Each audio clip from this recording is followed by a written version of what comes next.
आवाज आहे सर? हा सर, सुरू केलं तरी चालेल आता. सर हो हो. इसलिए बोला तो हाथ मत लगाना.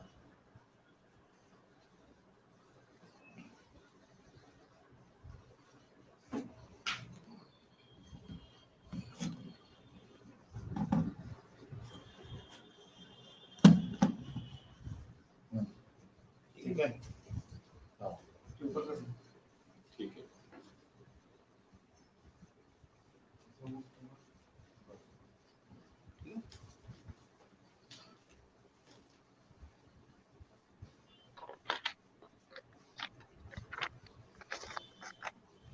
पाहिजे सर, आवाज येतोय? हा सर, हो येतोय सर, सुरू करा. करो सुरू. हो. जय आदिवासी साथियों, संपूर्ण देश में आदिवासी के हित में काम करने वाले मिशन के बारे में हम कल से विशेष वेबिनार में बात कर रहे हैं. हम सब जानते हैं कि आदिवासी इस देश का मालिक है, फिर भी आज किन परिस्थिति में वो जकड़ रहा है. संपूर्ण आदिवासी समाज फिर भी एक मिशन में जोड़ के आदिवासी के हित में काम कर रहा है. कल हमने सुना था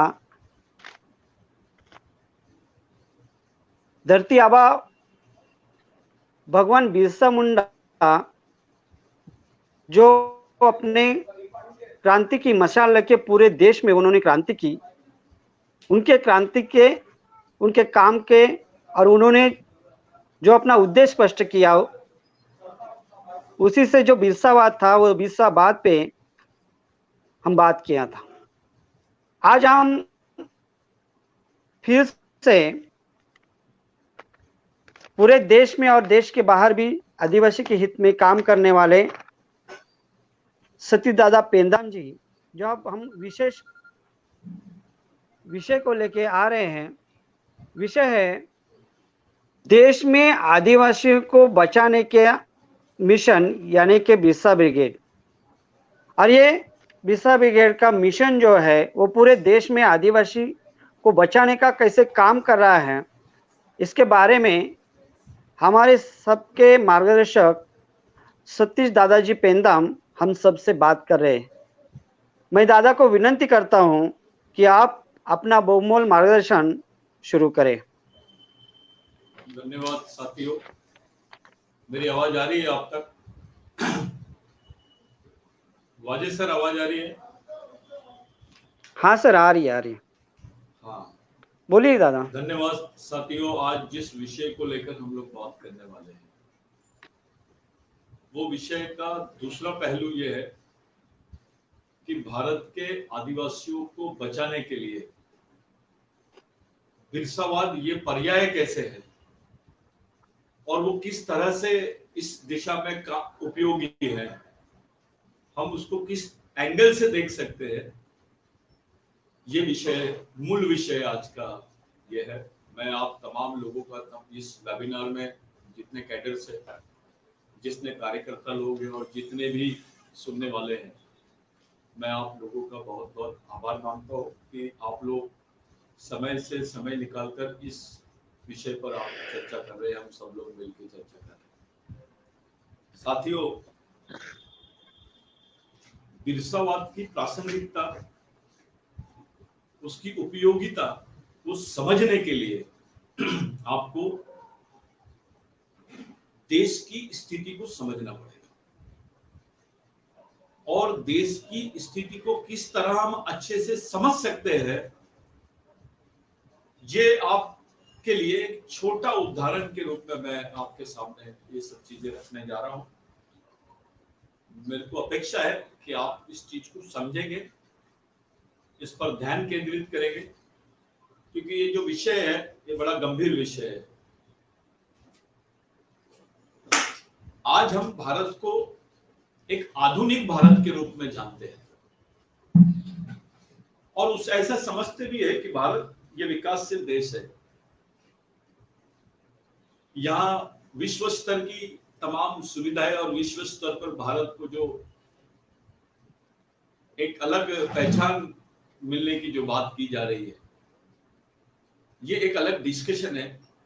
ये आधुनिक भारत के जो प्रस्तापित वर्ग के लोग हैं वो भारत को महागुरु बनाने की बात कर रहे हैं और भारत के बारे में जो आधुनिक भारत की जो संकल्पना बता रहे हैं वो विश्व स्तर पर खड़ी करने की जो कोशिश वो लोग कर रहे हैं। हम इसका विरोध नहीं करते हैं, लेकिन इसके पीछे एक सच्चाई है जिसको इग्नोर करके, जिसको अनदेखा करके ये बात की जा रही है। इस बात का बड़ा अफसोस है। साथियों, भारत एक संपूर्ण राष्ट्र के रूप में जब हम देखते हैं तो इसको 3 हिस्से में देखा जाना जरूरी है। पहला हिस्सा जो शहरी हिस्सा है, जिसको सिटी सिविलाइजेशन बोलते हैं, सिटी सिविलाइजेशन, जिसको आप लोग मॉडर्न सिटी बोलते हैं, जिसको मेट्रो सिटी बोलते हैं, एक ऐसा भारत जिसको आधुनिक भारत आप बोलेंगे। दूसरा भारत जो स्थायी है, जो स्थायी है, और ग्रामीण भारत जिसको आप ग्रामीण भारत के रूप में जानते हैं। एक आधुनिक शहरी भारत, दूसरा एक ग्रामीण भारत जिसको आप लोग स्थायी ग्रामीण भारत बोलेंगे, जो जिसका डेवलपमेंट कांस्टेंट है, वो अभी बड़ा नहीं है। आजादी के बाद से लेकर अब तक भारत की सड़कें बदली है, अर्थव्यवस्था नहीं बदली, उनकी आर्थिक स्थिति में कोई परिवर्तन नहीं आया। ये हमको मानना पड़ेगा। ये भारत के इकोनॉमिस्ट लोग हैं, जो अर्थशास्त्री लोग हैं, वो इस बात को स्वीकार करना चाहिए कि जो डेवलपमेंट आपको दिखाई देना था आजादी के बाद में, वो डेवलपमेंट ग्रामीण भारत में आपको आज दिखाई नहीं देता है। वो वैसे के वैसे स्थायी रूप में है। और तीसरा महत्वपूर्ण जो भारत की मैं बात कर रहा हूं, वो दुर्गम भारत है, जिसको दुर्गतिपूर्ण, जिसकी बहुत दुर्गति हुई है, ऐसा दुर्गतिपूर्ण दुर्गम भारत। दुर्गतिपूर्ण दुर्गम भारत का मतलब यह है कि ऐसे दुर्गम क्षेत्र जहां पे प्राणी निवास करते हैं, जहां पे कोई मानवीय मूल सुविधाएं उपलब्ध नहीं है, ऐसे दुर्गम क्षेत्र को दुर्गम भारत का नाम हम लोग दे रहे हैं। मैं जो बताने जा रहा हूं वो स्टैटिक्स है, एक डाटा है उसका, और वो डाटा हमारे सर्वे का डाटा है।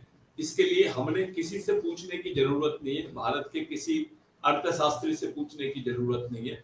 हम इसको प्रूव कर सकते हैं, इसको समझा सकते हैं और इसको साध्य भी कर सकते हैं, सिद्ध भी कर सकते हैं। शहरी भारत में अभी तक के जो सर्वे हुआ उसमें दिखाई देता है कि शहरी भारत में 10% आदिवासी आए हैं और निवास कर रहे हैं, वो भी झोपड़पट्टी क्षेत्रों में, पिछड़े क्षेत्र में, जिसको आप स्लम बेसिस एरिया बोलते हैं। उन क्षेत्रों में आपको आदिवासी के मैक्सिमम लोग देखते हैं और करीब 1% लोग जो है जिनको नौकरियां मिली है, वो लोग सिटी बेस्ड एरिया में सेटल हुए हैं, जिनके कुछ फ्लैट है, किसी के पास प्लॉट है, कुछ लोग अपने रूप में स्थायी हुए हैं। इसी शहर में 30% ओबीसी समाज रहता है, जो ग्रामीण से इधर आया है, जिसका मूल व्यवसाय खेती था। वो ओबीसी समाज भी 30% शहर में आया है। 60% हिस्सा माइनॉरिटी का आपको शहरी क्षेत्र में दिखाई देता है। इसका मुख्य कारण यह है, चाहे आप इस्लामिक धर्म को मानने वाले लोग लीजिए, क्रिश्चियन धर्म को मानने वाले लोग लीजिए, सिख धर्म को मानने वाले लोग लीजिए, इनका शुरू से ही जो जुड़ाव है ये शहरी क्षेत्र में आजादी के पहले और आजादी के बाद में ज्यादा दिखाई देता है। तो 60% माइनॉरिटी शहरी क्षेत्र में है। 35% दलित, जो बाबा साहब ने उस वक्त दलितों के पास जमीन नहीं थी, बाबा साहब ने उनको बोला कि आप गांव से शहर की तरफ आइए। डॉक्टर बाबा साहब अम्बेडकर, महात्मा ज्योतिबा फुले का जो जागृति, जन जागृति का आंदोलन था, उसका रिजल्ट है कि 35% दलित आपको आज शहरी क्षेत्रों में मिलेंगे, वो भी स्लम एरिया में, और बाकी पिछड़े एरिया में ज्यादा है, थोड़े कम, कुछ 5% लोग नौकरियों की वजह से इन क्षेत्रों में सेटल हो चुके हैं, और 80% उच्च वर्णीय भाई शहरी क्षेत्रों में दिखाई देते हैं, जो पूरी तरह एस्टैब्लिश है नौकरी में, बिजनेस में, और यहाँ की अर्थव्यवस्था का हिस्सा है, और वो इस अर्थव्यवस्था में बहुत बड़ा रोल अदा करते हैं। ये आधुनिक भारत का चित्र है। स्थायी ग्रामीण भारत का चित्र ऐसा है कि करीब 60% ओबीसी, 60% ओबीसी समाज का जो प्रतिनिधि वर्ग है, मैं इसमें मराठाओं को भी काउंट करता हूं, वो आज ग्रामीण भारत में निवास करता है। साथों साथ ग्रामीण भारत में 20% आदिवासी है। कुछ लोगों का एक अलग डेफिनेशन या अलग सर्वे है, लेकिन जो वास्तविक सर्वे है वो ये है कि शहर में 10% आदिवासी रहते हैं और ग्रामीण में 20% आदिवासी रहते हैं। जो आधुनिक भारत है उसमें 10% आदिवासी, ग्रामीण भारत में 20% आदिवासी रहते हैं। 40% दलित जो है हमारे, 40% दलित, वो भाई हमारे शेड्यूल कास्ट भाई, ये ग्रामीण क्षेत्र में, ग्रामीण भारत में निवास करते हैं। 50% से कम, यानी करीब 38% पॉपुलेशन जो है माइनॉरिटी की, वो ग्रामीण भारत में रहती है, और 17% उच्च वर्णीय लोग ग्रामीण भारत में रहते हैं। ये ग्रामीण भारत का चित्र है। लेकिन जो तीसरा भारत है जिसके बारे में हम बताना चाह रहे हैं आपको, वो है दुर्गम भारत। ये दुर्गम भारत क्या है हम आगे समझेंगे, जिसको अति दुर्गम क्षेत्र बोलते हैं आप, दुर्गम क्षेत्र बोलते हैं, जहां सड़कें नहीं है, जहां कोई सुविधाएं नहीं है, जो जंगल के समीप है, ऐसे निवास स्थानों को दुर्गम भारत का हिस्सा हम लोग कह रहे हैं। वो दुर्गम भारत में 70% आदिवासी रहते हैं, 2% उच्च वर्णीय भाई वहां पर बिजनेस के लिए जा रहे हैं, वो रहते नहीं है वहां, उद्योगों के लिए, बिजनेस के लिए वहां पर वो सेटल हुए। साथों साथ 15% दलित भाई, जो पुरातन प्राचीन काल से उनके साथ में, आदिवासियों के साथ में ग्रामीण क्षेत्रों में, जंगली क्षेत्रों में रहते हैं। 10% ओबीसी भाई, जो आज भी प्राचीन काल से आदिवासियों के साथ में जुड़े हुए हैं, वो भी इस क्षेत्र में निवास करते हैं। ये बताने का कारण ये है कि इन क्षेत्रों में जो आदिवासी रहता है, एक शहरी आधुनिक भारत में 10% आदिवासी, ग्रामीण भारत में 20% आदिवासी, और दुर्गम भारत में 70% आदिवासी, जब इनकी हम स्टडी करें तो हमको समझ में आया है कि शहरी भारत में आदिवासी की जो आय है वो 90 रुपए प्रतिदिन है। जो मजदूरी करते हैं वो 90 रुपए प्रतिदिन, ये अधिकतम आय है उसकी, मैक्सिमम इनकम पर डे। और जो मिनिमम इनकम पर डे है वो 50 से 60 रुपए है, 40 से 60 रुपए उसकी इनकम दिखाई देती है। ये शहरी भारत के आदिवासियों का हाल है। उसके बाद जो ग्रामीण भारत का आदिवासी है, जो करीब करीब ग्रामीण में 20% आदिवासी रहते हैं, उनकी जो डेली की इनकम है वो 55 रुपए प्रतिदिन है। और 55 रुपए प्रतिदिन जो इनकम है ये अधिकतम है। न्यूनतम जो इनकम है उनकी वो करीब करीब 30 से 40 रुपए के बीच में वो लाई कर रही है। 20 से 40 रुपए, सॉरी 30 से नहीं, 20 से 40 रुपए के बीच में वो दिखाई दे रही है। ये ग्रामीण भारत में रहने वाले आदिवासी का ब्यौरा दे रहा हूं। उसकी पर डे इनकम जो आप बोल रहे हैं वो मैं बता रहा हूं। और जो अति दुर्गम क्षेत्र में आदिवासी रहता है, दुर्गम भारत का जो आदिवासी है, उसकी रोज की इनकम है 5 से 20 रुपए, और ये अधिकतम है और न्यूनतम है 5 से 10 रुपए। अब मेरे को पूरे आदिवासी भाइयों से, ओबीसी भाइयों से, दलित भाइयों से, मराठा भाइयों से, हमारे माइनॉरिटीज के भाइयों से, हमारे उच्च वर्णीय भाइयों के सामने एक सवाल खड़ा है कि जिसकी इनकम 15 से 20 रुपए प्रतिदिन आ गई है अधिकतम, और न्यूनतम उसकी 5 से 10 रुपए है, ऐसे व्यक्ति आधुनिक भारत का हिस्सा हो सकता है क्या?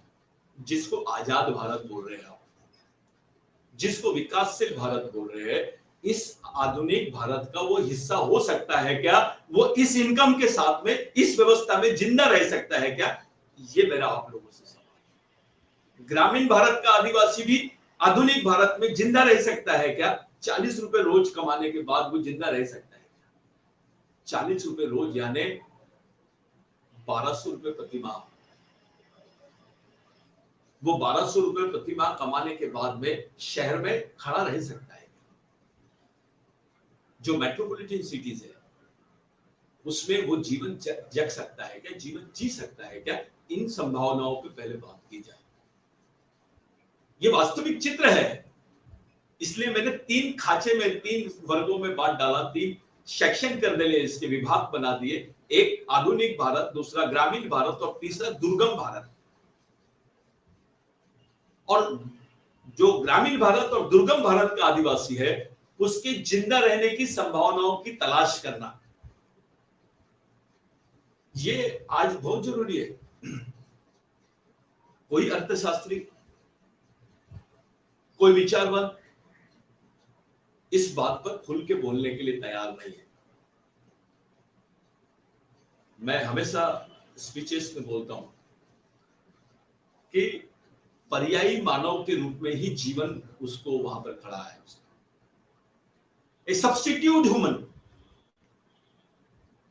पर्यायी मानव, यानी जब ये व्यक्ति अति दुर्गम क्षेत्र से, ग्रामीण क्षेत्र से आधुनिक भारत में जाता है, ग्रामीण भारत से आधुनिक भारत में जाता है, दुर्गम भारत से आधुनिक भारत में जाता है, तो उसकी जो अवस्था रहती है, जो उसका अस्तित्व रहता है, वो पर्यायी मानव का हो जाता है। और आधुनिक क्षेत्र में रहने वाले भारतीय उनको पर्यायी मानव के रूप में देखते हैं। ये पर्यायी मानव की जो कंसेप्ट है, इसको समझना बहुत जरूरी है। ये ऐसी ही नहीं आई, ये केवल एक स्पीच का पार्ट नहीं है, इसके पीछे कुछ लॉजिक्स है। जब इंसान के पास संसाधन नहीं रहते हैं, क्योंकि जो श्रम है, जो मजदूरी है, वो दुर्गम भारत में मजबूरी का रूप धारण कर ली है। वहां अब आपको श्रम के साधन या श्रम के अवसर, यानी काम के अवसर या मजदूरी के अवसर, ये तलाश नहीं होती, वहां मजबूरी के अवसर तलाश करते हैं लोग कि ये कितना मजबूर है, इसका क्या शोषण किया जाए। तो उसकी जो मजबूरी है उसने उसको पर्यायी मानव बना दी है, सब्स्टिट्यूट ह्यूमन बना दी है। मैं हमेशा इस बात को बोलता हूं, ये अतिशयोक्ति नहीं है, ये सच्चाई है कि किसी को खून होना तो आदिवासियों से लेते हैं, किसी को किडनी होना तो आदिवासियों से लेते हैं, किसी को जमीन होना तो आदिवासियों से लेते हैं, किसी को लड़कियां होना तो आदिवासियों से लेते हैं। ये ट्रेंड शुरू हो गया है। मानव तस्करी का जो बेसिक ट्रेंड है, ये दुर्गम भारत से शुरू हुआ है। आदमी के, इंसान के, मानव के पार्ट बेच रहा है, कुछ लोग बेच रहे हैं और वो बेचने के लिए मजबूर हो गया। ये दोनों बातें समझने की जरूरत है आप लोग। ये आदिवासियों का वास्तविक चित्रण है। मैं जो बात बताना चाहता हूं कि अगर हम ऐसा एनालिसिस करते हैं कि जो आधुनिक भारत है उसकी तुलना अगर हम ग्रामीण भारत के आदिवासियों से करते हैं या ग्रामीण भारत के लोगों से करते हैं, तो वो एक जनरेशन पीछे है। लेकिन अगर उनकी तुलना 70% आदिवासी जहां रहते हैं उस दुर्गम भारत से करते हैं, तो आदिवासी 2 जनरेशन पीछे है। 2 जनरेशन का गैप है आदिवासियों के बीच में और आधुनिक भारत के बीच में। ये 2 जनरेशन का जो गैप होता है, ये मानसिक तौर पे, शैक्षणिक तौर पे, राजनीतिक तौर पे और आर्थिक तौर पे इसका जो एनालिसिस करते हैं उससे समझ में आता है कि इनमें जो गैप है वो 2 जनरेशन का है। अब मेरे को बताइए, रिजर्वेशन खत्म हो जाएगा, रिजर्वेशन का जो मेन उद्देश्य है वो तभी साध्य हो सकता है जब नौकरियां रहे। रिजर्वेशन जो है directly proportional to opportunity, vacancies. जब आपके पास पूरी व्यवस्था ही निजीकरण की हो गई है तो उस निजीकरण की व्यवस्था में आरक्षण का डबली बजाने का मतलब क्या है? आरक्षण की काल्पनिक सोच अभी हो गई है। अब आरक्षण पे सिर्फ बात होती है, उस पे इंप्लीमेंटेशन कुछ नहीं दिखाई देता है। पिछले 10 सालों में भारत सरकार ने SC ST के, OBC के जो पोस्ट है, अगर आप देखोगे तो 10 साल में 10 लाख नौकरियां भी नहीं मिली। और गवर्नमेंट सेक्टर में आप अच्छे से देखो तो 2 लाख नौकरियां भी 10 साल में नहीं मिली। ये कौन सी चीज का प्रतिनिधित्व करती है? ये कौन सी चीज, कौन सा संकेत मिलता है हमको कि आपके पास रिजर्वेशन का महत्व तब रहता है जब आपके पास में वैकेंसीज हो, आपकी व्यवस्था रिजर्वेशन को दे, यानी उसको बोलते हैं पब्लिक सेक्टर। जब पब्लिक सेक्टर रहेगा तो रिजर्वेशन रहेगा, जब प्राइवेट सेक्टर होगा तो रिजर्वेशन की कल्पना आप कैसे कर सकते हो? ये तो यूटोपियन आइडिया है, ये कल्पना शास्त्र है। रिजर्वेशन की कल्पना आप तभी कर सकते हो जब व्यवस्था पब्लिक सेक्टर में रहे। गवर्नमेंट नौकरियां आपको गवर्नमेंट जॉब सरकारी एजेंसियों में मिलेंगी, गवर्नमेंट एजेंसीज में मिलेंगी। जब गवर्नमेंट एजेंसी ही निजीकरण की तरफ चले गई है तो आप गवर्नमेंट नौकरियां आरक्षण के भरोसे कैसी कल्पना कर सकते हैं? इस बदलती व्यवस्था का ज्ञान हमको होना बहुत जरूरी है। अब बेसिक इशू पे आ जाए कि आप देख लीजिए, जो 2 जनरेशन का गैप है दुर्गम भारत में और आधुनिक भारत में, ये गैप कैसे कम हो सकता है? किस तरीके से कम हो सकता है? इसका एक ही इलाज है, वो है कॉम्पनसेशन और दूसरा है एक्स्ट्रा ऑर्डिनरी ट्रीटमेंट। पिछले 55 साल से, आजादी के बाद से, दुर्गम भारत के डेवलपमेंट की जो आप तस्वीर देखते हो उसमें आपको केवल विस्थापन, अतिक्रमण, नक्सलवाद, बेरोजगारी, कुपोषण, ऐसे अनेक यानी विनाशकारी तत्व दिखाई देते हैं, जिसका अभी ये जो दमन है इसके सिवा आपको ग्रामीण भारत में कुछ नहीं दिखाई देता। और 70% यानी संपूर्ण व्यवस्था जो है वो आदिवासियों के रहने वाले क्षेत्र है। आदिवासियों के जो निवास है वो इन क्षेत्रों में है। 70% आदिवासी आज भी दुर्गम भारत का हिस्सा है। ये कोई माने या ना माने, हम उसको ये बात प्रूव करके बता सकते हैं। ये खुला सच है, सच्चाई है, ये वास्तविकता है। इसको ऐसे देखने के बजाय जब मैं आपको बता रहा हूं कि इसका तुलनात्मक अध्ययन करेंगे तो ग्रामीण भारत का आदिवासी आधुनिक भारत से 1 जनरेशन से पीछे चल रहा है और दुर्गम भारत का आदिवासी आधुनिक भारत से 2 जनरेशन से पीछे चल रहा है। ये जो डिफरेंस आया है, ये जो गैप आई है, इस गैप के बारे में विचार करना, चिंतन करना आज सबसे पहली जरूरत है। साथियों, क्योंकि ये देश लोकतंत्र है, लोकतांत्रिक देश है, इसको डेमोक्रेटिक कंट्री बोलते हैं, या संविधानिक संसदीय संवैधानिक लोकतांत्रिक व्यवस्था है, तो हमको एक तरफ संसदीय संवैधानिक लोकतांत्रिक व्यवस्था में उनका जो राजनीतिक विकास है उसके बारे में भी सोचना बहुत जरूरी है। राजनीतिक विकास का मतलब क्या होता है? आप आमदार बन गए, विधायक बन गए, सांसद बन गए, सरपंच बन गए, ये राजनीतिक विकास नहीं है। राजनीतिक विकास ये है कि आप तो बन गए, क्या आपका समाज इस लायक, इस अवस्था में आ गया है कि वो अपने डिसीजंस खुद लेके एक बड़ा परिवर्तन इस व्यवस्था में हस्तक्षेप करके ला सकता है?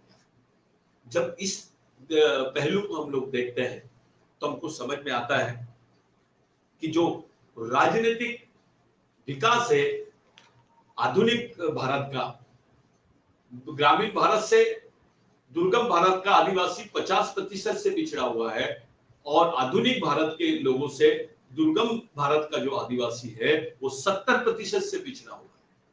इसका मतलब साफ है कि उसका जो प्रतिनिधित्व है पॉलिटिक्स में वो परमिटेबल नहीं है। आपको 100 में से 35 लेना होता है पास होने के लिए। ये पास होने लायक भी नंबर उसके फेवर में नहीं दिखाई देते हैं, उतना भी जो अपग्रेडेशन है वो नहीं दिखाई देता है। ये बेसिक चीज आपको समझनी पड़ेगी भाइयों। जो बेरोजगारी दर है दुर्गम भारत में, जो बेरोजगारी दर है, जो सुरक्षा का इशू है दुर्गम भारत में, जो न्याय का इशू है दुर्गम भारत में, वो जब हम देखते हैं, उसका जब अध्ययन करते हैं तो हमको समझ में आता है कि वर्तमान में दुर्गम भारत में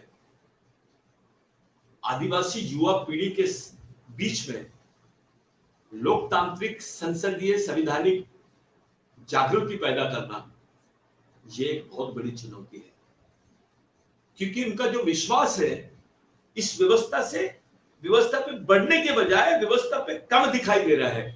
इस बात को लेकर देश के नेता कुछ भी बोले, लेकिन क्योंकि हम उस खून के लोग हैं, उस समाज का अंग है, हम इसका विश्लेषण निष्पक्ष रूप से करना बहुत जरूरी है। कि कोई भी आके बोलता है कि देखिए अभी वहां का एक आदिवासी बच्ची ये एयर होस्टेस बन गई है, वो अभी फलाना जगह जा रहा है, ये डायलॉग है, ये बरगलाने वाली बातें हैं, ये सच्चाई नहीं है। इसके कोई आंकड़े गवर्नमेंट के पास उपलब्ध नहीं है। जब हम अच्छे से देखें तो ऐसा लगता है कि जितने ग्रामीण दुर्गम क्षेत्र में और ग्रामीण आदिवासी भारत का जो आदिवासी लोग जो ग्रामीण भारत में रहते हैं और दुर्गम भारत में जो आदिवासी रहते हैं, उनके बीच में सरकार कम, एनजीओ ज्यादा एक्टिव है। और एनजीओ एक्टिव है, ये अलग तरीके का एक पूंजीवादी षड्यंत्र है। इस षड्यंत्र को भी समझना पड़ेगा। जहां आपकी सरकार की मशीन नहीं काम करती है, जो सरकार की व्यवस्था प्रशासन के लोग वहां नहीं पहुंचते, वहां एनजीओ के लोग जाके काम करने का चित्र करते हैं, ऐसा बनाते हैं। जो लोग एनजीओ में काम कर रहे हैं उनका विकास हुआ है, आदिवासियों का विकास नहीं हुआ है। जिनके लिए पैसा लाया गया, चाहे बाहर से पैसा आ रहा होगा, वर्ल्ड बैंक से पैसा आ रहा होगा, इधर से आ रहा होगा, उधर से आ रहा होगा, अलग अलग सोर्सेस से पैसा लाके वो जो काम कर रहे, वास्तविकता में एनजीओ ये रोजगार का साधन हो गया आदिवासियों क्षेत्र में। यानी आदिवासियों पर भी रोजगार के साधन खड़े कर दिए गए कि भाई आदिवासी क्षेत्र में काम करना है एनजीओ को, उनको पैसा मिलता है उसको। यानी आदिवासियों की अवस्था अगर सुधर जाती है तो एनजीओ का काम खत्म हो जाता है। तो एक षड्यंत्र चल रहा है कि आदिवासी की अवस्था दिन ब दिन वैसी रहना चाहिए। आप कुपोषण का परसेंटेज देख लीजिए। मैं बहुत बड़े डॉक्टर्स वगैरह के स्टेट्समेंट देखता हूं, मैंने उसका माइनॉरिटी स्टडी किया, उसकी बहुत बारीकी से उसका अध्ययन किया, तो मेरे को समझ में आया है कि गरीबी, बेरोजगारी, अशिक्षा, कुपोषण ये कम होने के बजाय बढ़ा है। एक तरफ ये बढ़ रहा है और दूसरी तरफ एनजीओज बढ़ रहे हैं। वहां एक एक एनजीओ का एक एक आदमी, मेरे ख्याल से, मेरे नॉलेज के हिसाब से पूरे भारत के दुर्गम भारत में करीब करीब 27,000 एनजीओ काम कर रहे हैं आदिवासी क्षेत्रों में। और 27,000 एनजीओ में काम करने वाले लोगों का अगर हम लोग आकलन करेंगे तो करीब करीब 30 लाख लोग काम कर रहे हैं। और 30 लाख लोगों की जो मंथली इनकम है एनजीओ की, जो बेसिक काम करने वाले लोग हैं, मैं उनके बारे में नहीं बोल रहा हूँ जिनको 5,000 रुपए महीना और 10,000 रुपए महीने से रख के काम कराते हैं, मैं उनके बारे में नहीं बोल रहा। ये वो लोग हैं जो इन क्षेत्रों में रहकर, इस क्षेत्रों में एनजीओ का काम करके करीब करीब 2 लाख रुपए पर मंथ ये लोग कमा रहे हैं। ये 35 लाख लोग अगर आदिवासी होते तो उस बेल्ट पे डेवलपमेंट हो जाता। आदिवासियों का डेवलपमेंट नहीं होता और उस क्षेत्र में रहने वाले और उस क्षेत्र में काम करने वाले एनजीओ और गैर आदिवासियों का डेवलपमेंट होता है। ये दोनों बातें हमको समझनी पड़ेगी। इसकी निष्पक्ष बात होनी चाहिए, इस पर निष्पक्ष बात करने की जरूरत है। आदिवासी क्षेत्रों में आप किसी भी व्यक्ति को देख लीजिए, गैर आदिवासी, तो उसका डेवलपमेंट हो जाता है। वो आदिवासी क्षेत्र में भी विकास कर लेते हैं, लेकिन वहां कई आदिवासी इसी व्यवस्था में उसका विकास नहीं होता है। चाहे आप किसी भी क्षेत्र की बात ले लीजिए। मैं डॉक्टर आमटे की बात करता हूं। गढ़चिरौली हिमलकसा क्षेत्र में जो डॉक्टर आमटे का काम था, वो काम और उनका विकास, उनका डेवलपमेंट, उनके माध्यम से कुछ डेवलपमेंट दिखाई दे रहे हैं। मैं उससे खुश नहीं, उसको सेटिस्फैक्टरी नहीं माना जा सकता। वो किए गए प्रचार का, जिस तरीके से प्रचार किया गया है कि इतना डेवलपमेंट हुआ, उसका 10% भी नहीं है वास्तविकता पे जमीन पर। मैं उसको हम बहुत बड़ी अचीवमेंट, लेकिन फिर भी उनका शुक्रिया कि भाई आप काम कर रहे हो। हम उस पर कुछ बोलना नहीं चाहते, लेकिन हमारे सामने ये प्रश्न होता है कि उनका विकास वहां हो गया है, वही के आदिवासियों का विकास क्यों नहीं हुआ? ये एक डाटा हम लोगों को पास में रखना पड़ेगा, एक विचार हमको रखना पड़ेगा कि भाई गैर आदिवासियों का विकास आदिवासी क्षेत्र में हो जाता है, आदिवासियों का ही विकास आदिवासी क्षेत्र में क्यों नहीं होता है? ये चिंतन का विषय है आपके पास। इसलिए ये जो एनजीओ का प्रकार है, सरकार की व्यवस्था और प्रशासन वहां नहीं पहुंचती है, एनजीओ पहुंच रहे हैं। क्या कारण है? क्या सरकार को मालूम नहीं है ये क्या कर रहे हैं? ये जो शोषण चक्र है, ये शोषण चक्र आदिवासियों के लिए बहुत बड़ी चुनौती बन गया है, क्योंकि जो विचारों का प्रसार ये लोग कर रहे हैं वो आदिवासियों के लिए पोषक विचार नहीं है। आप दवाई खाओ, आप ये खाओ, ये तो औपचारिक बातें हैं। आप उसके मूलभूत सांस्कृतिक ढांचे को ही खत्म करने की बात कर रहे हैं। उसकी जो ग्रामीण इकोनॉमी है, उसकी जो बुनियादी कल्चरल इकोनॉमी है, उस इकोनॉमी के ढांचे को ही आप लोग डिसमेंटल करने की बात कर रहे हैं। ये बहुत डेंजर चीज है साथियों। इस सब्जेक्ट में जाने के लिए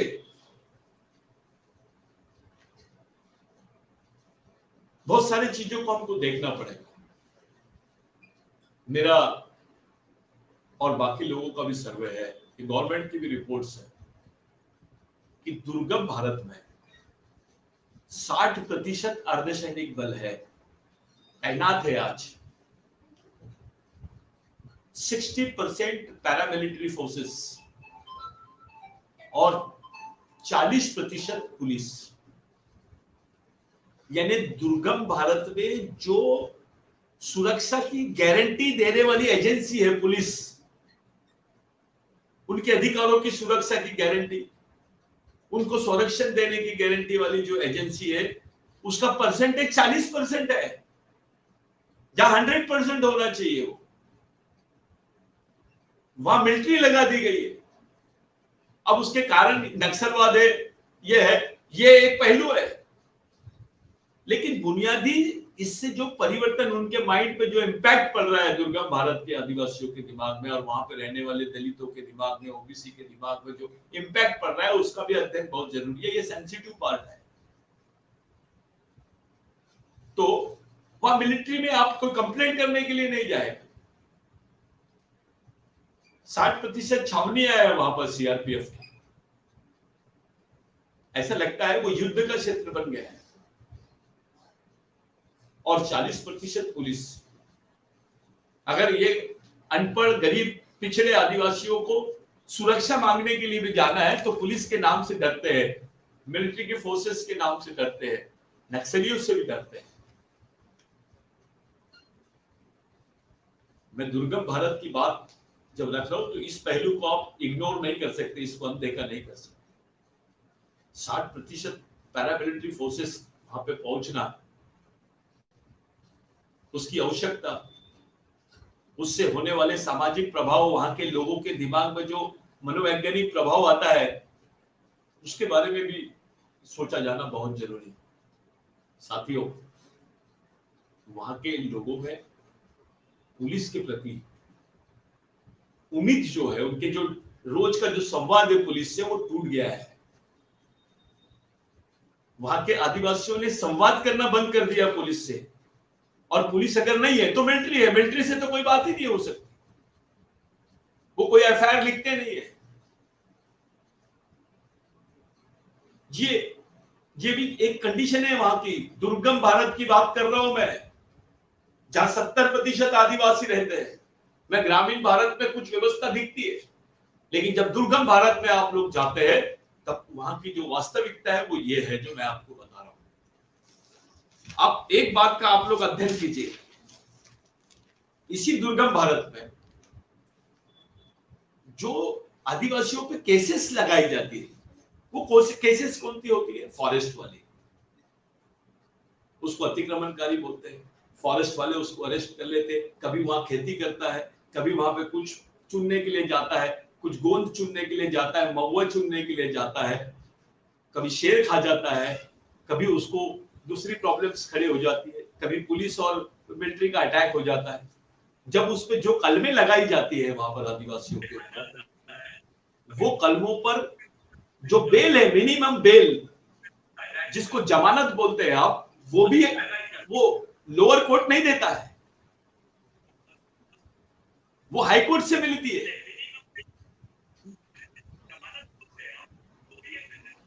वो हाई कोर्ट से मिलती है, और हाई कोर्ट दुर्गम भारत से कितने दूर है आप देख लीजिए। स्वास्थ्य सुविधा दुर्गम भारत की देख लीजिए कैसी है। पुलिस का, सुरक्षा का जो संबंध है वो पुलिस से है, स्वास्थ्य का संबंध दवाखानों से है, न्याय का संबंध वहां की जुडिशरी से है। दुर्गम भारत में क्या न्यायपालिका है, कौन से इस पर होता है? कभी देखे उन पर जो केसेस लगती है उसकी जमानत वहां के डिस्ट्रिक्ट कोर्ट यानी वहां के तहसीलदार और तहसील में होने वाले जो छोटे कोर्ट है उसमें मिलती है क्या? प्रोविजन ही नहीं है। फिर उसको हाई कोर्ट आना पड़ता है, उसको शहर आने के लिए उसके पास पैसे नहीं होते।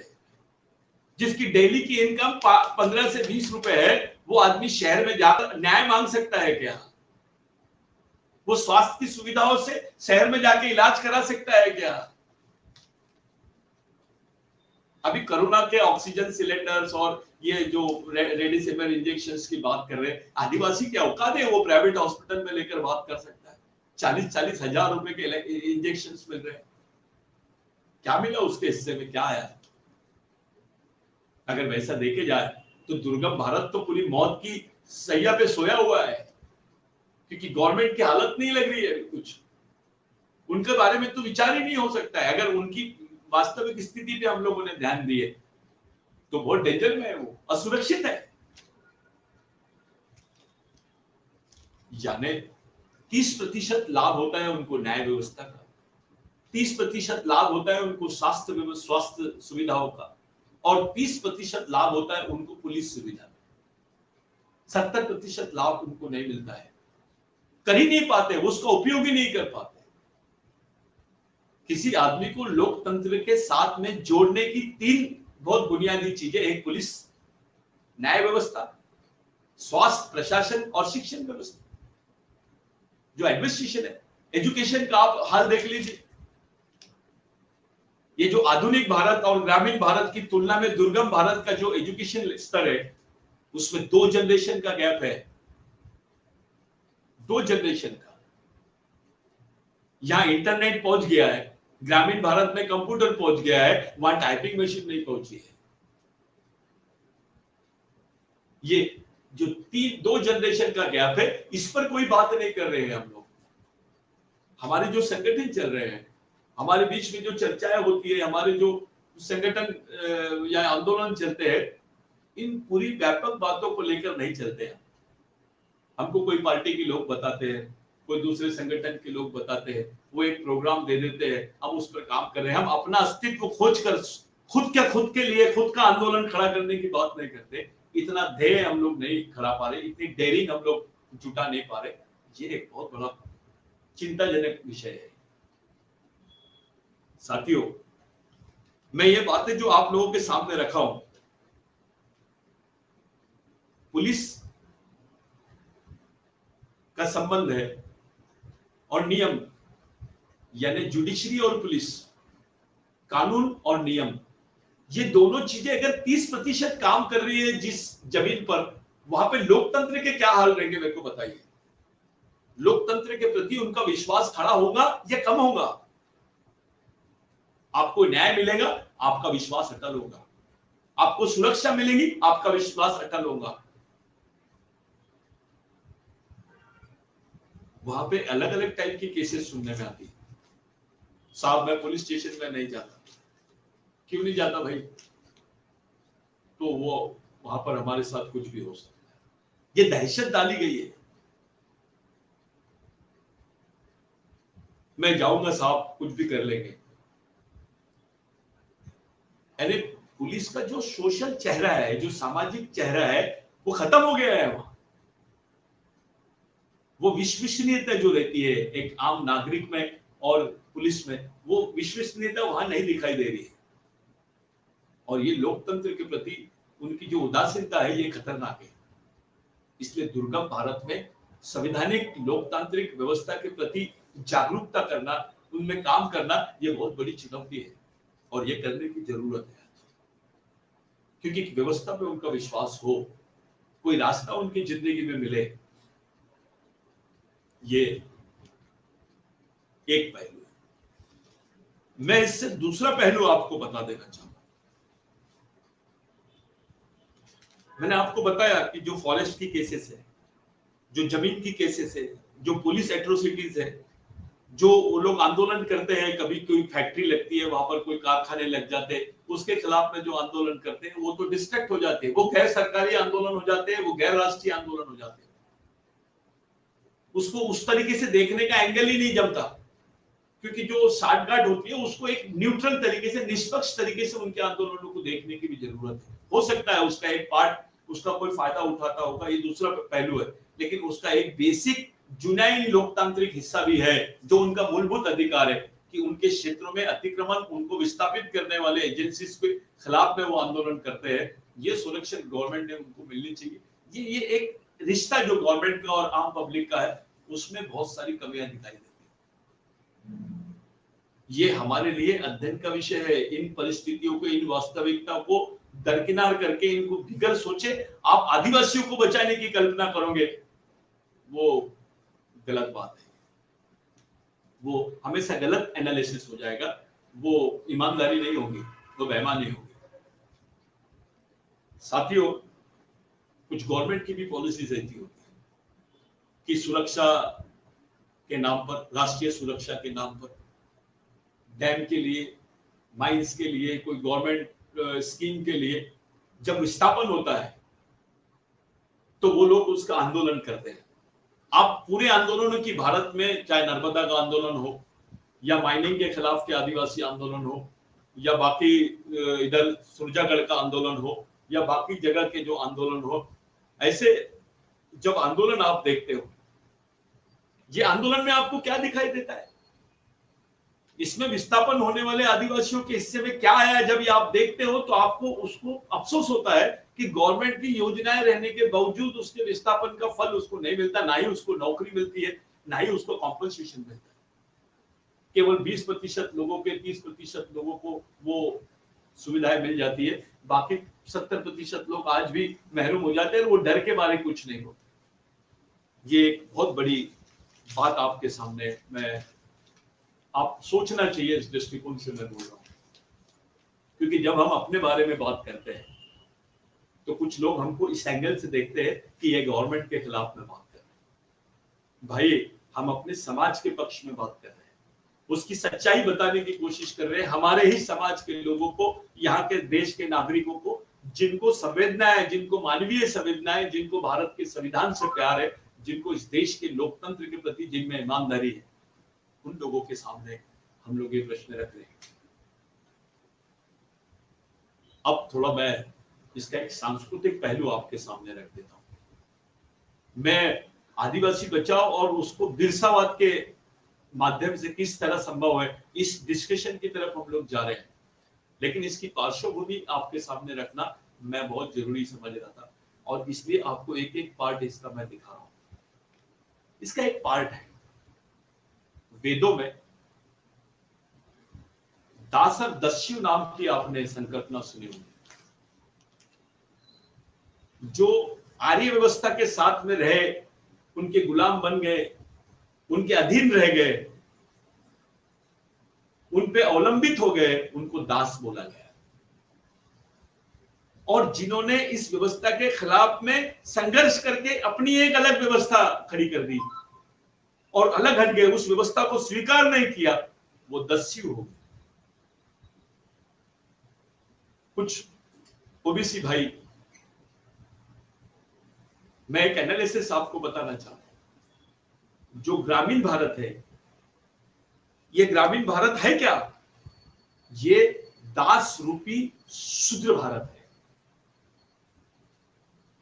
यहां पे शूद्र मिलते हैं, आप ओबीसी मिलता है, बाकी और वर्ग के लोग मिलते हैं, दलित भाई मिलता है। ये दास भी है और शूद्र भी है। यहां ज्यादा जो जनसंख्या है दास और शूद्रों की दिखाई देती है। ये ग्रामीण भारत की अवस्था है। लेकिन दुर्गम भारत की अवस्था आप जब देखते हो, तो दुर्गम भारत का सीधा संबंध दस्यु से है। दस्यु यानी जो इस देश के असुर, इस देश के मूल मालिक, दास उनके वंशज है। दास देखिए, गुलाम और दुश्मन, इसमें कोई फर्क नहीं है। एक इस देश का एनालिसिस करने वाले लोग, इस देश में जो अपने आप को शूद्र जिनको बोला गया, जिनको दलित बोला गया, वो इस बात का कंपैरिजन नहीं कर रहे। आदिवासी अपनी अलग तरीके से आंदोलन की तरफ सोच रहा है। वास्तविकता में प्रस्तावितों के लिए गुलाम और दुश्मन, शत्रु, दस्यु जिसको बोलते हैं, इन दोनों में कोई फर्क नहीं है। अगर वो उसका शत्रु नहीं होता तो गुलाम नहीं होता। वो उसका भाई नहीं है, उसका शत्रु है करके गुलाम है वो। और ये शत्रु है, उसकी व्यवस्था से अलग है, वो दिखाई दे रहा है खुले रूप में, जिसका वर्णन आपको वेदों में दस्यु के रूप में दिखाई देता है। तो ये दस्युओं का भारत यानी दुर्गम भारत। आज जो हालत है दस्युओं की, वो आउट ऑफ वे हो गए, आउट ऑफ नेशनल फ्लो हो गए, राष्ट्रीय प्रवाह से बाहर है वो। इनके आंदोलनों को भी राष्ट्रीय प्रवाह से बाहर बोला गया। दुर्गम क्षेत्र के आदिवासी आंदोलनों को राष्ट्रीय आंदोलन का हिस्सा नहीं माना गया, ये सच्चाई है। जबकि 70% लोगों ने ही इस लड़ाई को पूरी ईमानदारी से लड़ा है, और उन 70% लोगों के बलिदान, उनकी मौतें, हजारों लाखों की संख्या में उनकी जो मौतें हुई है, उसका उल्लेख कभी नहीं होता है। वो हजारों साल से आर्य आक्रमण से आज तक के उनके ऊपर इनकाउंटर हो रहा है। आदिवासियों का जो इनकाउंटर, उसको सोशल एनकाउंटर बोलते हैं, कल्चरल एनकाउंटर बोलते हैं, इकोनॉमिकल एनकाउंटर बोलते हैं। इस विशिष्ट स्थिति को जो कब आप समझोगे तो आपको समझ में आएगा कि इस क्षेत्र में पूंजी पॉलिटिक्स और पॉलिसी, पूंजी यानी कैपिटल, पॉलिटिक्स यानी राजनीति, सत्ता, और पॉलिसी यानी उनकी एक नीति, इन तीनों चीजों में आदिवासियों का कहीं भी हस्तक्षेप नहीं है। इन तीनों चीजों पर आदिवासियों का कोई कंट्रोल नहीं है, कोई नियंत्रण नहीं है, कोई हस्तक्षेप नहीं है। यानी जब आपका लोकतंत्र में किसी व्यवस्था पर इन तीनों चीजों पर, जिसको बोलते हैं आप पूंजी यानी अर्थव्यवस्था, पॉलिटिक्स यानी इस देश की सत्ता, और पॉलिसी यानी इस देश की नियम बनाने की जो ये है, इन तीनों चीजों में अगर आपका हस्तक्षेप नहीं है तो आप आउट ऑफ नेशनल फ्लो हो गए, आप आउट ऑफ सिस्टम हो गए, आप व्यवस्था के बाहर हो गए। और आदिवासी 70% आदिवासी आज भी इस व्यवस्था के बाहर है, जिनको राष्ट्रीय प्रवाह से बाहर माना जाता है। हो गए, किया गया है उनको राष्ट्रीय प्रवाह से बाहर, षड्यंत्रपूर्ण तरीके से उनको राष्ट्रीय प्रवाह से बाहर किया गया है। ये वास्तविकता है मेरे भाइयों। इस विशिष्ट बातों को आप देखिए, इस देश का पॉलिटिक्स, इस देश की पूंजी और इस देश की पॉलिसी विशिष्ट वर्ग के हाथों में है। ये सच्चाई है, इसको आप झुटला नहीं सकते। शुरू से इस देश में पूंजीवाद, साम्राज्यवाद, धर्मवाद और जातिवाद का गठबंधन रहा है, संयुक्त गठबंधन रहा है। और इस संयुक्त गठबंधन के खिलाफ में आदिवासियों का जो संघर्ष था वो बिरसावादी संघर्ष था, और वो संघर्ष की वजह से ही आप जिंदा हो। आप में जो भी आज पुरानी चीजें दिख रही है, जो भी आपका जीवन अस्तित्व भी दिख रहा है, ये इसी संघर्ष की देन है। हाँ, आप खत्म होते जा रहे हो, आपके रिजल्ट, लेकिन आप बचे हो उसी संघर्ष की वजह से बचे हो। आप इस बात को बोल सकते हो कि हम बने नहीं होंगे, लेकिन आप जो बचे हो ये बिरसावाद के ही वजह से बचे हो। इस सच्चाई को आप ठुकरा नहीं सकते, इस सच्चाई के बाहर आप सोच नहीं सकते। ये कल्पना आप करना ही पड़ेगा, आपको इस सच्चाई को स्वीकार करना ही पड़ेगा कि आप बचे क्यों हैं, आपके पास क्या बचा है और क्यों बचा है। इस बात को पहले सोचिए, क्या नहीं बचा और क्यों नहीं बचा, इस चीज को दूसरी बार सोचिए। क्या होना चाहिए, ये बड़ी चीज है। क्या था, उसमें से क्या होना चाहिए था और आज क्या है, इन बातों को जब आप अच्छे से देखोगे तो आप समझोगे कि जो बिरसावाद है उसी की वजह से। बिरसावाद यानी केवल बिरसा मुंडा से स्टार्ट नहीं होता, ये हजारों सालों से जो हमारे पूर्वज संघर्ष कर रहे हैं, आ रहे हैं, जल जमीन जंगल का संघर्ष, सांस्कृतिक संघर्ष, अपने सामाजिक स्वायत्तता के अधिकारों का संघर्ष, अपने सांस्कृतिक समाजवादी व्यवस्था को बचाने का संघर्ष। ये संघर्ष जो हुआ है, हजारों लाखों करोड़ों लोग जो मरे हैं, उनकी वजह से आप आज बचे हो, आपके हिस्से में आया है। आप बचे हो इसलिए, किसकी वजह से बचे हो आपके हिस्से में क्या है। आज बहुत सारे भाई लोग हमारे बड़े इससे हमारे लोगों को बीच में बोलते हैं, वनवासी वगैरह, ये जो आंदोलन ला रहे हो, आप क्यों बचे हो भाई, कहां से बचे हो आप, ये बोलने लायक कहां से बचे हो आप, बोलने लायक भी बने हो, इस अवस्था में हो, किन की वजह से हो, किन शहीदों की वजह से हो, उनका मूल आंदोलन क्या था। इस बात को अगर आप नकारोगे तो बेईमानी कर रहे हैं, आप गद्दारी कर रहे हैं। शहीदों के विचारों के साथ गद्दारी, समाज के विचारों के साथ गद्दारी, समाज के जो शहीद है उनके द्वारा चलाए गए उस मिशनरी आंदोलन को, उसको मैं संघर्ष ही बोलता हूं, उस बिरसावादी, उसको नाम दिया गया है बिरसावाद, क्योंकि बिरसा उस पूरे संघर्ष का एक आखिरी प्रतिनिधित्व रूप हम मानते हैं। क्योंकि बिरसा, ये इन्होंने पहले बता दिया कि मैं कोई नया नहीं कर रहा हूं, मैं अपने पूर्वजों का संघर्ष कर रहा हूं। मैं कल ही बता चुका हूं आपको कि जो बिरसा का संघर्ष है वो टंटा भील का संघर्ष है, तिलका मांझी का संघर्ष है, सिद्धू कानू का संघर्ष है, बाबूराव शर्मा का संघर्ष है, राघोजी भांगरे का संघर्ष है, इन तमाम आदिवासी शहीदों का संघर्ष है जो बिरसा ने सामने रखा। अब उसको, उन संघर्ष के प्रेरणा लेके जो संघर्ष सामने आया है, उसको एक नाम दिए है पुण्य भी, बिरसावादी संघर्ष। यानी बिरसा को एक मॉडल के रूप में हम सामने रख के उन विचारधारा का प्रतिनिधित्व कर रहे हैं। कुछ साथी इसको छोटी सी अपनी बुद्धि, जो अल्प बुद्धि है, उससे सोचते हैं कि मैं अगर ये बिरसा का नाम ले रहा है तो मैं फलाना ये वाले दूसरे शहीद का नाम ले लूंगा, तीसरे अपने जात के शहीद का नाम ले लूंगा, यहां तक के जाते हैं। उनको समझा ही नहीं कि ये बुनियादी बात क्या है। हम रिकॉग्नाइज क्यों कर रहे हैं बिरसा मुंडा के संघर्ष को।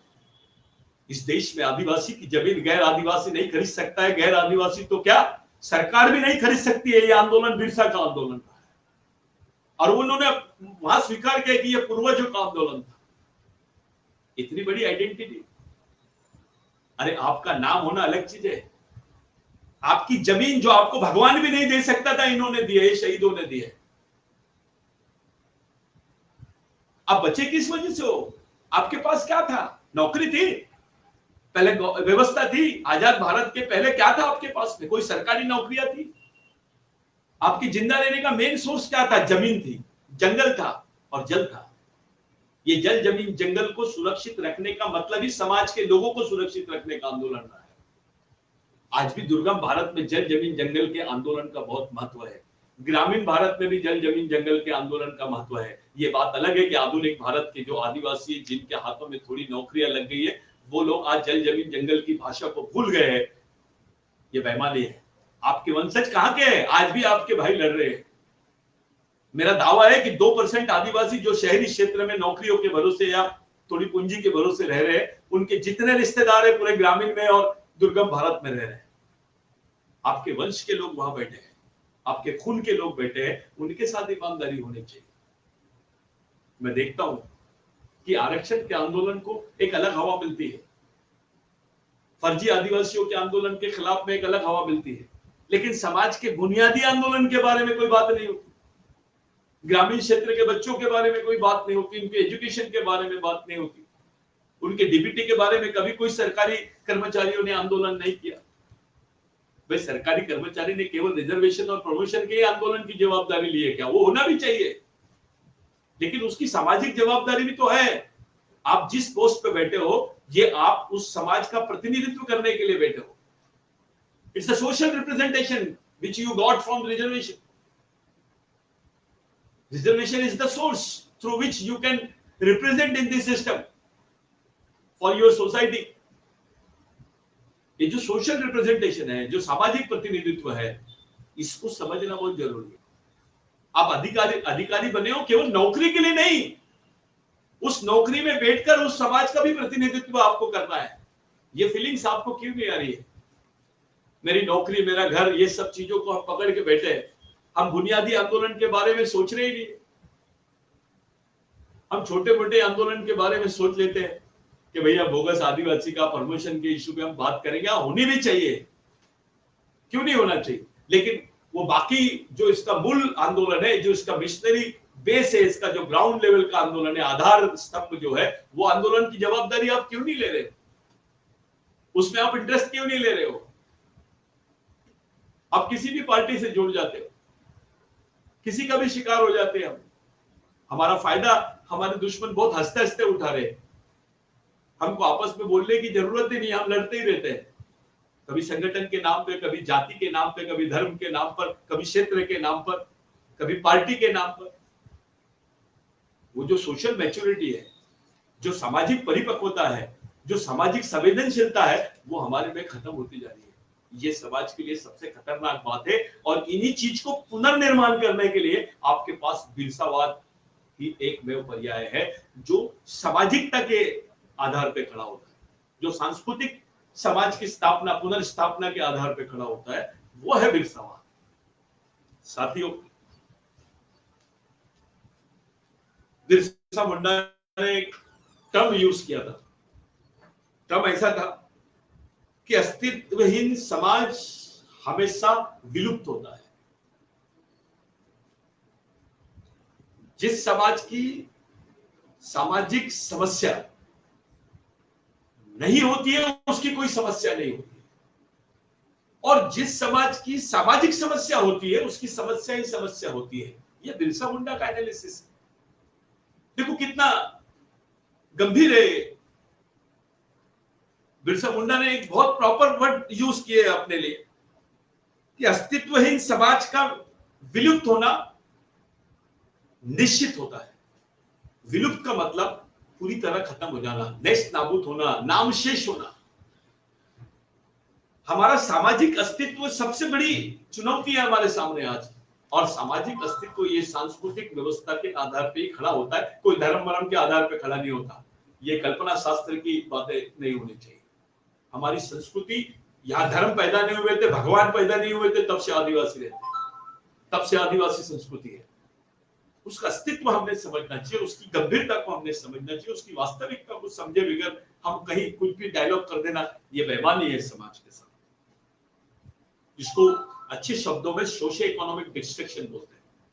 हमारी पूरी अर्थव्यवस्था खत्म हो गई है। मैं पिछली बार बोला, हमारे क्षेत्र में कोयला है, हमारी कोई कोयला खदानें नहीं है। हमारे क्षेत्र में जंगल है, हमारी कोई आरे मशीन नहीं है। हमारे क्षेत्र में पानी है, हमारी कोई हाइड्रोलिक पंप नहीं है, नहीं हमारे कोई पावर प्लांट है। हमारी हिस्सेदारी कहां है? हमारे वस्तुओं के ऊपर जो बिजनेस है, जो उद्योग है, उसमें हमारी हिस्सेदारी क्यों नहीं है? ये तो सवाल है हमारे सामने।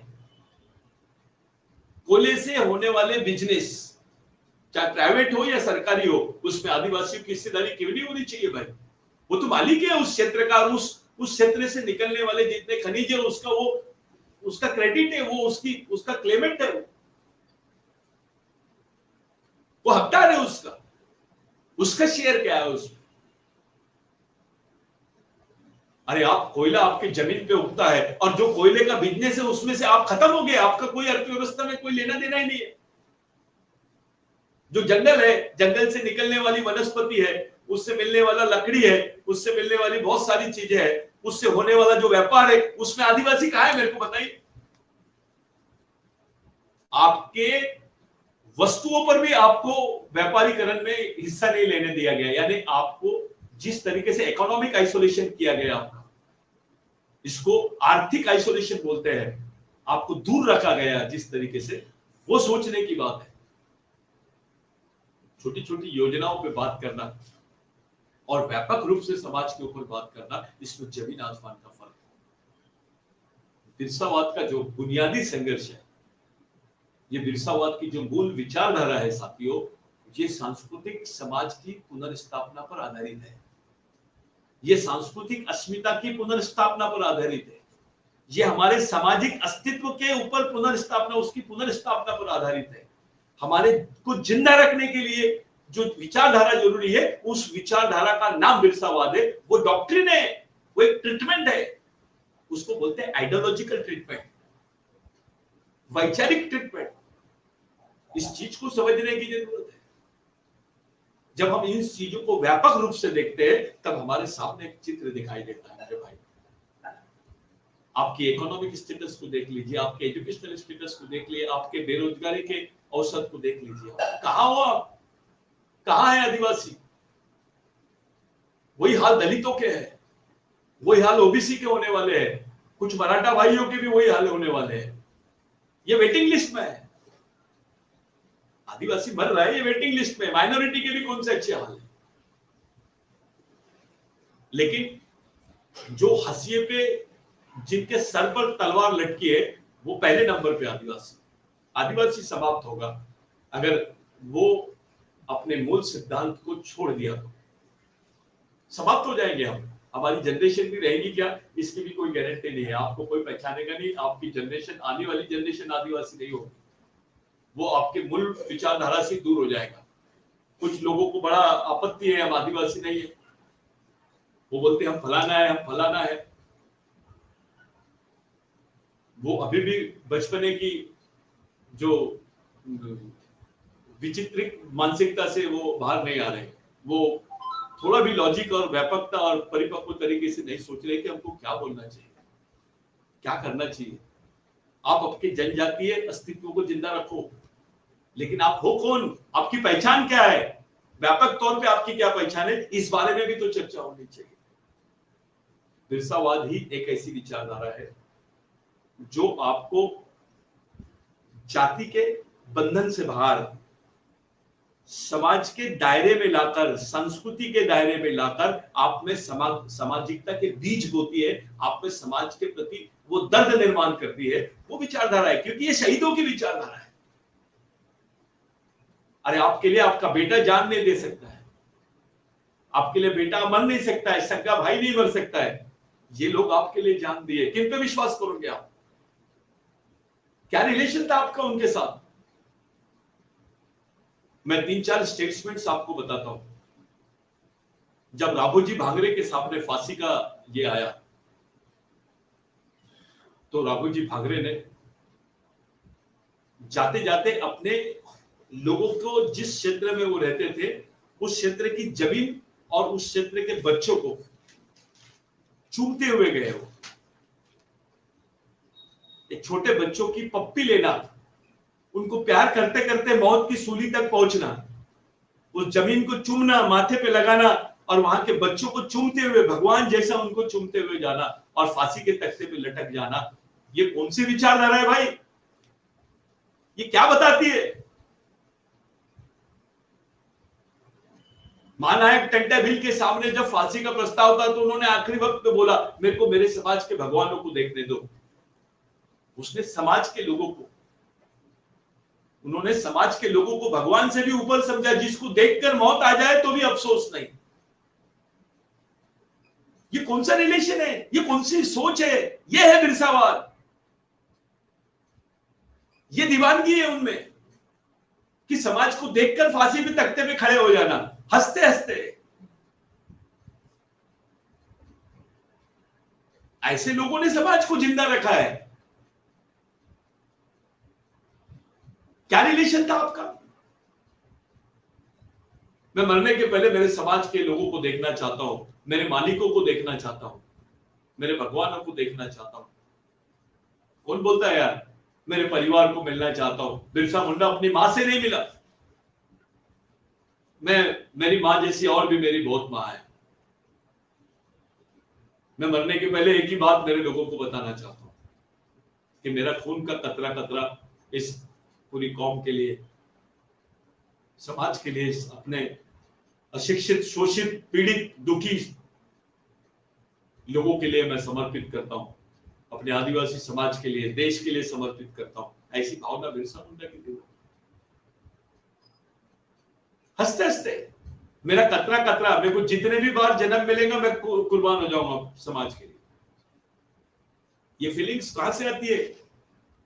अरे मरने के लिए भी एक हिम्मत, एक जुनून और एक विषय होता है, कारण होता है। वो कारण था ये समाज, और जिस विचारधारा का जीने का भी कारण समाज है और मरने का भी कारण समाज है, उसी विचारधारा को बिरसावाद। और ये विचारधारा आपको जिंदा रख सकती है, आपके परिवार को जिंदा रख सकती है, आपके समाज को जिंदा रख सकती है। इस आधुनिक भारत में आदिवासियों को जिंदा रखने की जो आइडियोलॉजिकल ट्रीटमेंट है, वो है बिरसावाद। साथियों, कंफ्यूज नहीं होना चाहिए। आप कंफ्यूज हो जाओगे, आपको लगेगा कि भैया क्या चल रहा है। अब इसकी तुलना आप किसी और लोगों से कर सकते हैं जो आदिवासियों को वनवासी बोलते हैं, उनसे कर सकते हैं इन लोगों की तुलना? मेरे को बताइए। आप जब टंटा भील का आंदोलन चलाते हो, जब आप बिरसा मुंडा का आंदोलन चलाते हो, राघोजी बांगरे का आंदोलन चलाते हो, रेंगा कुरकुर का आंदोलन चलाते हो, तिलका मांझी का आंदोलन चलाते हो, शमशेर सिंह पारधी का आंदोलन चलाते हो, ये कौन थे? ये कोई जाति के लिए शहीद हुए लोग थे क्या? ये समाज के लिए शहीद हुए लोग थे। टंटा मामा के आंदोलन में गोंड था, टंटा मामा के आंदोलन में प्रधान था, टंटा मामा के आंदोलन में भील था, टंटा मामा के आंदोलन में कोरकू था, बाबूराव शर्मा के आंदोलन में आन थे, बाबूराव शर्मा के आंदोलन में गोंडर प्रधानों को छोड़ के बाकी लोग भी थे। ये सामाजिक आंदोलन हुआ है। तब उनको समाज समझा था, वो तब समाज को समझ लिए थे। उनके दिमाग में समाज था, जात नहीं थी। वो प्रेरणा, जो सामाजिक प्रेरणा है, जो सामाजिक सोच है, उसका नाम है बिरसावाद। आज पूरे देश के आदिवासियों के बीच में मिशन के माध्यम से जो कैडर्स, प्रशिक्षित कार्यकर्ता और समर्पित कार्यकर्ताओं की टीम बनाई जा रही है, उनके बीच में बिरसावाद, ये उनका जीने और मरने का सिद्धांत है। कल फिर हम इस विषय को एक अच्छे मोड़ से लेके जाएंगे। कल फिर से हम, और जमेगा तो इस स्पीच को आगे बढ़ाते जाएंगे, क्योंकि इस समय सब कार्यकर्ता अपने अपने इस पे बैठे हैं। हमारे लोग लड़ रहे हैं, बुरी तरह जूझ रहे हैं, स्वास्थ्य सुविधा के अभाव से जूझ रहे हैं, आर्थिक व्यवस्था के अभाव से जूझ रहे हैं, कोरोना बीमारी से बुरी तरह परेशान हो गए हैं। मध्य प्रदेश में हमारे टीचर्स मर रहे हैं, हमारे बड़े बड़े कार्यकर्ता जिन्होंने इस मिशन के लिए अपना सर्वस्व निछावर कर दिया, वो शहीद हो गए। ऐसे बुरे हालात में, ऐसे नाजुक परिस्थिति में मिशन का एक एक कैडर सजग होना चाहिए, जागरूक होना चाहिए और गंभीरता से इस तरफ देखना चाहिए। और इसी फीलिंग्स को, इसी भावनाओं को सामने रखकर आप लोगों ने आंदोलन में काम होना चाहिए। साथियों, विषय बड़ा होता है, उसको कम समय में रखना ये काफी डिफिकल्ट काम होता है। लेकिन मैं एक पार्श्वभूमि रख रहा हूं आपके सामने उस विषय की तरफ जाने के लिए। मेरे कहने के बाद, इस बात को सुनने के बाद आप कितना देर उस पर विचार मंथन करते हो, ये बड़ी चीज है। आप 1 घंटा सुने हो तो 10 घंटे उस पर आपकी सोच खड़ी होनी चाहिए। आप गंभीरता से सोचिए, एक एक चीज को सोचिए, समझिए कि वो सच है या गलत है, उसका एनालिसिस कीजिए, उसका विश्लेषण कीजिए। ये मेरी आप लोगों से अपील है। साथ ही एक अपील और कर रहा हूं कि संगठन से दूर जाके, मिशन से दूर जाके जो कार्यकर्ता किसी बात को लेकर नाराज होके या किसी बात से गुस्सा होके, व्यक्तिगत बातों को लेकर या कोई दूसरी बात को लेकर जो अलग अलग काम कर रहे हैं, मेरी हाथ जोड़ के उनसे विनती है, ये गलती मत करो। ये बहुत नाजुक समय है। हम आपातकालीन सामाजिक आपातकाल से गुजर रहे हैं, देश भी आपातकाल से गुजर रहा है, लेकिन आदिवासियों पे सामाजिक आपातकाल आ गया है, सांस्कृतिक आपातकाल आ गया है। अब आदिवासियों को जिंदा रखने का प्रश्न खड़ा हो चुका है मेरे भाइयों। ऐसी गंभीर स्थिति में आप लोगों की भूमिका बहुत महत्वपूर्ण है। You are the god of this society. आप इस समाज के भगवान हो। G for god, G for guardian, O for owner, D for driver.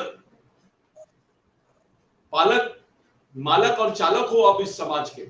मेरी अधिकारी, कर्मचारी, नेतागण से विनती है कि ईमानदारी से इस मिशन को आगे बढ़ाइए। इस मिशन का आप हिस्सा बनिए। इस मिशन में आप तन मन धन से, माइंड से सहयोग कीजिए। और चाहे वो ऑफिसर रहे या छोटा आदमी रहे, कोई भी मजदूर क्यों नहीं होता है, उसका भी महत्व होता है मिशन में। आप ये जातिगत बातों को, व्यक्तिगत बातों को, पार्टीगत बातों को, क्षेत्रगत बातों को भूलकर एक सामाजिक आंदोलन और सामाजिक मिशन की तरफ आएंगे तो ही ये सब संभव है। कल हम एक बात को लेकर और गंभीर कुछ पहलुओं को लेकर चर्चा करेंगे। और अगर ऐसी चर्चा की मांग उठती है, मुझे आज बहुत सारे लोगों ने किया कि कल वो लोग सुने नहीं, तो मैं रिक्वेस्ट करता हूँ अजय सर से और बाकी टीम से कि वो स्पीच को रिलीज करें, उसको बार बार रिलीज करें। यूट्यूब में डालिए, फेसबुक में डालिए, इंस्टाग्राम में डालिए, लोगों तक के, अपने लोगों तक के पहुंचाइए। और कल का जो टॉपिक रहेगा उस टॉपिक पे आप लोग प्रश्नों को पूछने के लिए तैयार रहिए। आपके प्रश्न भी खड़े होने चाहिए और वाजिब प्रश्न होने चाहिए। ऐसे कुछ भी पूछना है ऐसा नहीं होना चाहिए, गंभीर प्रश्न होने चाहिए। ऐसी मेरी आप लोगों से अपील है। जय बिरसा, जय आदिवासी, जय टड्डा बाबा, जय राघो जी। धन्यवाद दादा। हाँ बोलिए। बहुत ही आपको सुन के सभी मिशन के सभी कार्यकर्ता एक्सपेक्ट हो जाते हैं, उनको और काम करने की उम्मीद जग जाती है। दादा आपके वजह से जितने भी विषय आगे आते हैं, हमारे जैसा बहुत कार्यकर्ता यहाँ पे काम करते हैं, और जो भी काम करते समय जो भी कठिनाई आती है या जो भी विषय आगे आता है वो आपको सुन के पूरा हो जाता है।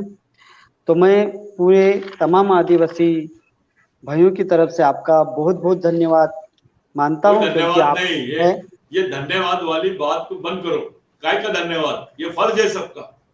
ये कोई धन्यवाद नहीं, ये तो मैं अपना काम कर रहा हूँ, आप सबको अपना काम करना है, सब लोग मिलके काम करना है। मिशन के काम में धन्यवाद नाम की चीज नहीं होनी चाहिए सर। सब लोगों को बोल दीजिए नो थैंक्स, नो सॉरी। चलेगा दादा, बहुत अच्छा लगा। इसको थोड़ा सा मेरी आप लोगों से रिक्वेस्ट है कि टाइम कितना रखते हैं हम, ये स्पीच के लिए टाइम कितना होना चाहिए?